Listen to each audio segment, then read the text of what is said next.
Hey everyone, I'm Mikey. I'm Ollie. We're the City is Ours, and this is a track by track of our brand new album, COMA.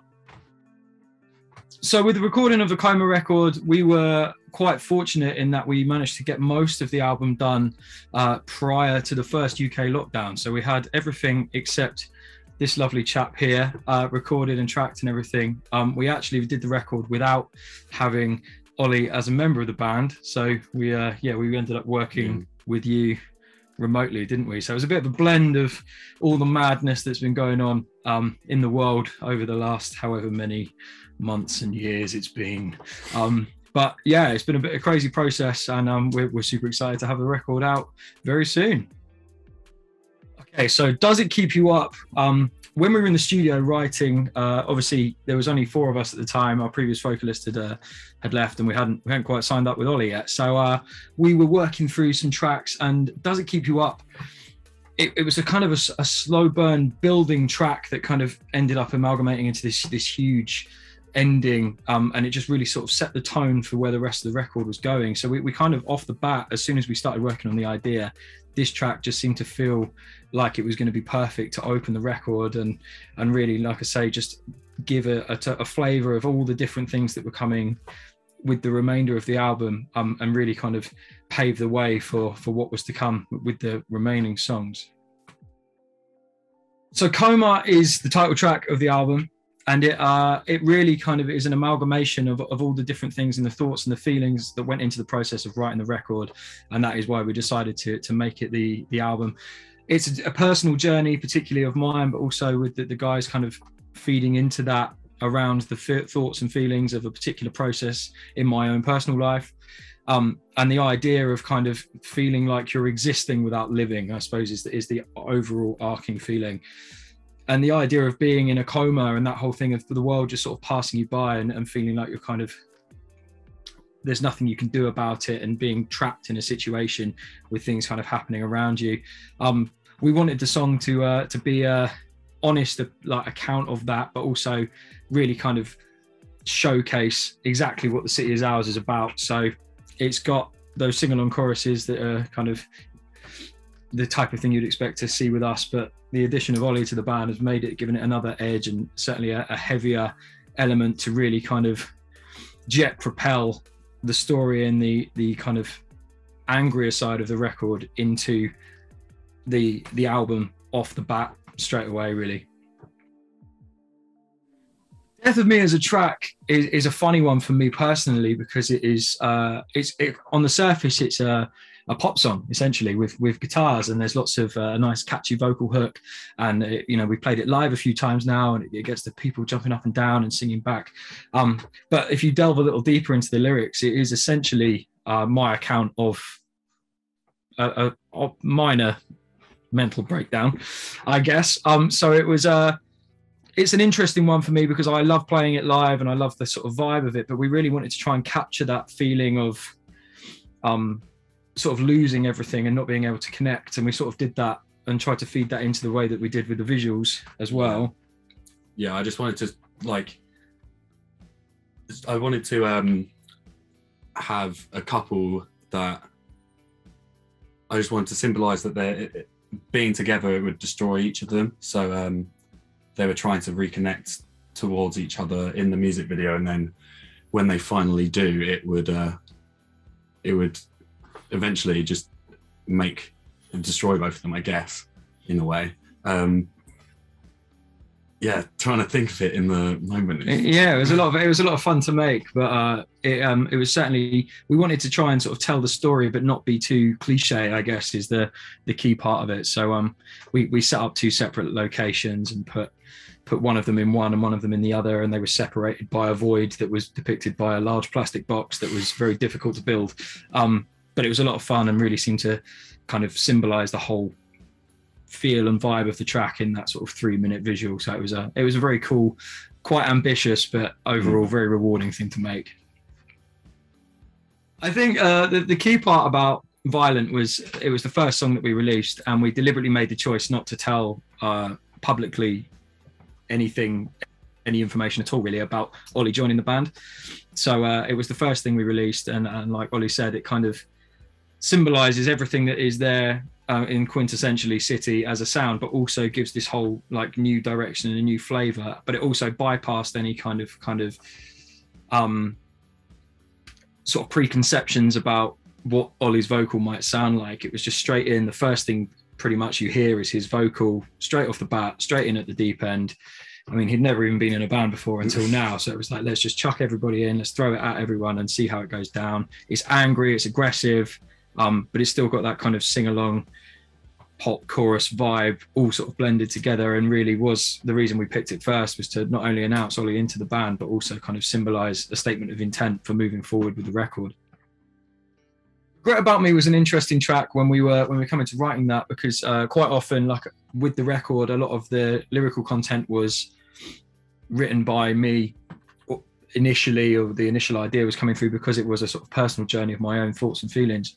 Regret About Me, I arrived at the studio one day for a writing session, and Stuart and Jamie, who play guitar and bass in the band, basically had the song written ready. So I arrived and they just sort of pressed go and were like, what do you think of this? And it was kind of their account of similar events, but having also kind of watched what I was going through and kind of put all those kind of things together and created a sort of outside perspective of the same thing. And that was kind of what we were aiming to achieve. And it's that whole idea of having a relationship where it kind of breaks down and there's not really a great deal you can do about it. And as much as it's kind of painful, it's kind of the right thing to do almost. And we wanted to symbolize that again with the visual in a sort of different way to that we had done before. Yeah, I guess like a lot of the content in the lyrics is about being like, can't live with you, can't live without you. So yeah, we just had an idea of a woman that had killed their partner and was writing a love/death note for them.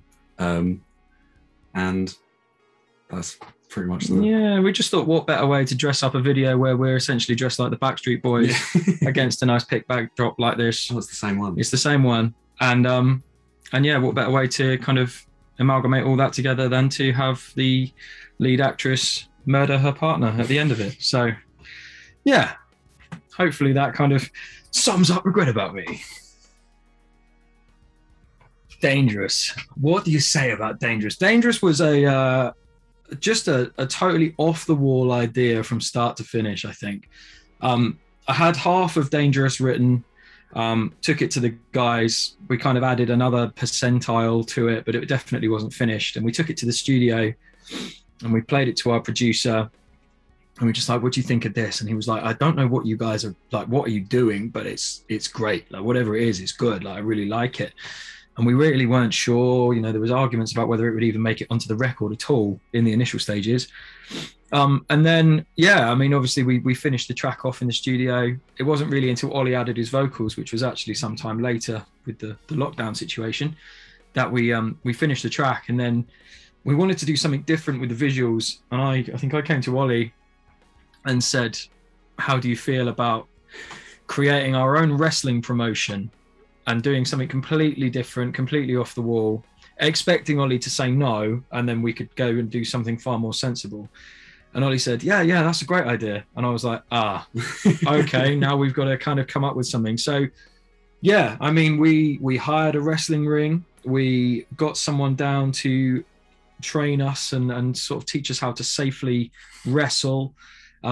We made our own costumes. We made our own title belts. We created all the visuals in terms of entrances, theme music, the whole shebang, and really kind of just generated our very own wrestling promotion. And Ollie was the commentator, which was great because he was running around filming the video as well in a pink suit all day, which was hilarious. But yeah, we just wanted to do something totally different and sort of pull something out of the bag that would be kind of memorable in a different way. And I think we managed it, didn't we? So hopefully it went down as well. It was 2 days of serious pain and destruction. So hopefully it went down as well as we hoped it would. So Sad is a slightly different angle, and it was interesting when we wrote this song because it was actually 2 sets of lyrics written by myself and Jamie about 2 different things that we then sort of collaborated on and created what would become So Sad. It was one of the songs we wrote in between vocalists, and I think there was a natural bias that ended up making it quite sort of melody heavy, and there's a lot of singing in it, so it was quite different. But it was one of the last tracks we wrote for the record as well, so we were kind of getting to a point where we were going through and we had the chorus and it sounded great, and we were really happy with it, and we added in the verse, and Ollie would obviously then go on to take. And I just remember there being a really poignant moment at about 4:00 in the morning, not long before we went into the studio, where we'd got to the what would become the last chorus, and I just remember throwing out the idea of, let's do a key change. We've never done a key change before. Like, how many metal bands do that? So we decided to put a key change in, and it was essentially just myself and Jamie really at that point. Took it to the rest of the guys, and they seemed to really enjoy it. And it's just been a bit of a whirlwind with that song altogether, really, because the visual was a last minute thing that Ollie put together in 24 hours, was it? Yeah, like we found like a Lazy Susan cake stand from Facebook Marketplace, strapped it up to like a ceiling, and whoever wasn't doing their take, the other one would spin the light around so it would. And luckily they kind of blended together like seamlessly, which is really lucky. So I don't know how we managed to do that, but it looks, super happy with a 24-hour turnaround as well. Like, it's been cool, and obviously it's the most one of the last singles for the record as well. So it's been we were a little worried about how it would go down, but it seems to have been really well received. So we're really stoked on that, and it's just nice to try something new and sort of push ourselves a little bit with key changes and different tunings and things. So it's been a lot of fun, and we're really stoked to have that one out there in the world. Bodycount was another one that was written kind of behind closed doors, even from the band, really.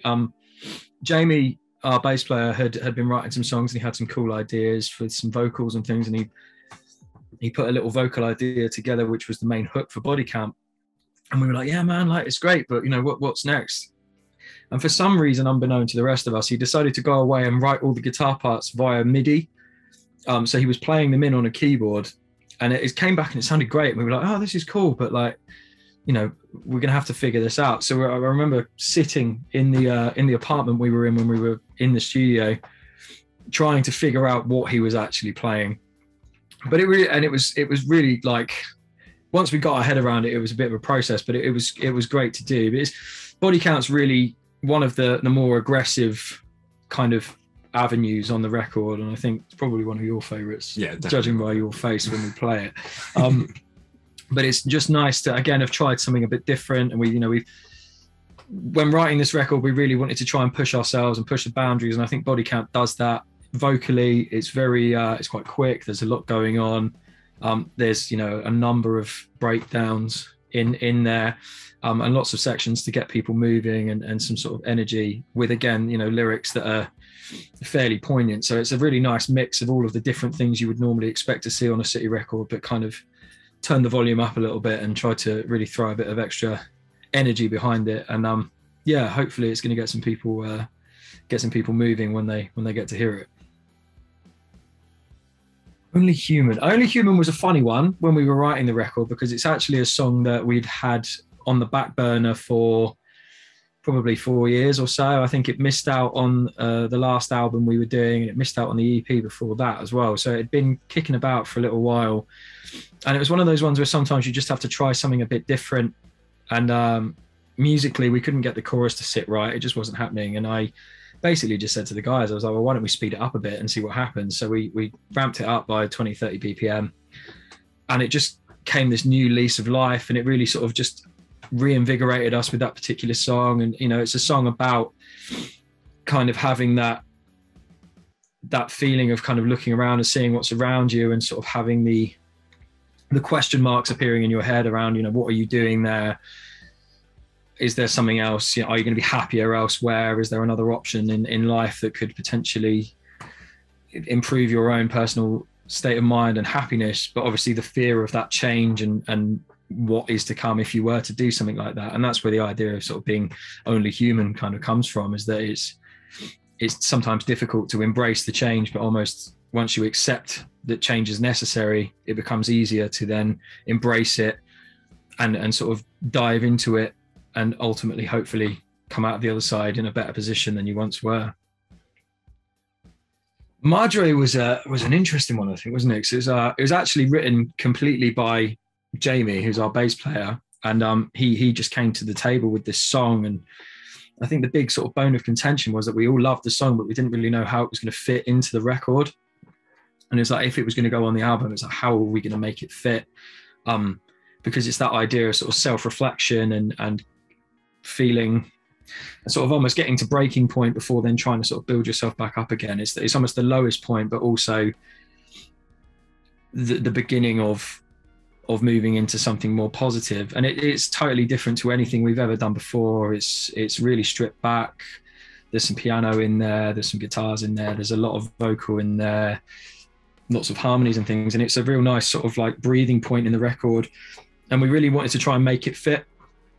So we actually rewrote the song a little bit while we were in the studio to try and have it as a precursor before the final stage of the record, which is the sort of acceptance period of knowing that, you know, your life is going to change whether you like it or not, and there's not really a lot you can do about it. And it's kind of just letting go of those previous feelings and moving into the final part of the record, which does kind of hopefully bring you out the other side towards the end of the journey. Barely Alive is a very, very open and honest account of sort of the lowest points and feelings, I think, of the record and of the journey and the process. You know, it does address thoughts of suicide and things like that, and sort of, you know, not necessarily like considering that as an option, but just kind of the thought process of what it might be like. Almost, it's like, this is how I'm feeling right now, what might it be like if that was to go down that. And the main reason that we wanted to include that in the record is to try and show people and kind of crush the taboo of you know, people talking, particularly young males, talking about how they feel, and instead of bottling up their emotions and having the opportunity to kind of just speak openly and speak freely. The City Is Ours has always been a place and an ideology that we've wanted to encapsulate that as a thing.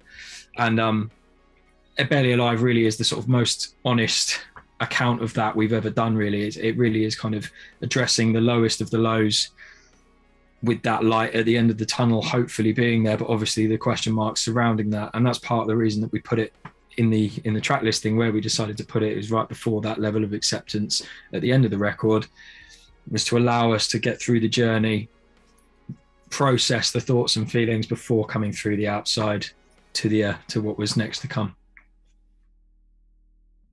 Save You With My Love, I think, even when we were in the studio working on it, we knew that was going to be the last track on the record. As soon as we started putting it together, we just had the feeling that that's what it was going to be. Lyrically, it really is kind of the final chapter in sort of closing the book and looking for that closure of a situation that was essentially 5 years of my life. You know, it's a difficult one when you put it like that, but it's shutting the door on something that meant a lot to you and realizing that it doesn't really matter what you do. There's not going to be any way there's nothing you can do to change the situation. It's a case of allowing, you know, the universe almost to take its path and see how the world plays out in front of you. And that's really, you know, Save You With My Love is very much written about that. You know, if I could save you with my love, I would, but it's clearly not enough. And I think that's really it was arguably the most difficult for me to write, because it was a real acceptance, particularly when sort of singing it in the studio. It was like a real realization that this is actually a real thing. Like, I've dealt with the journey and the process throughout the record, but it was, that was going to be the kind of final sort of letting go of it almost, which is the most difficult bit. So it's been difficult. I know, I think you like that one a lot, don't you? I don't know why. Like, it's it shows a softer side, but it's heavier in a different way for City. I don't think there's many songs that sound anything like that. No, I think it was an emotional heaviness as opposed to a sort of like instrumental heaviness. I think is probably the main difference, is that understanding and that acceptance. You know, we wanted to be completely sort of on the table, and I didn't want to leave anything, sort of any stone unturned and anything out when putting that together. So yeah, it's not the same emotional. It's more emotional, I suppose, than some of the others, but it's sort of equally kind of, well, for me personally anyway, it's equally sort of heavy. And I'm sure a lot of people will have been through similar situations in their lives, and will be in a, you know, hopefully be able to look at a track like Save You With My Love and be able to kind of seek some kind of solace in it and get something positive out of it in the same way that we have.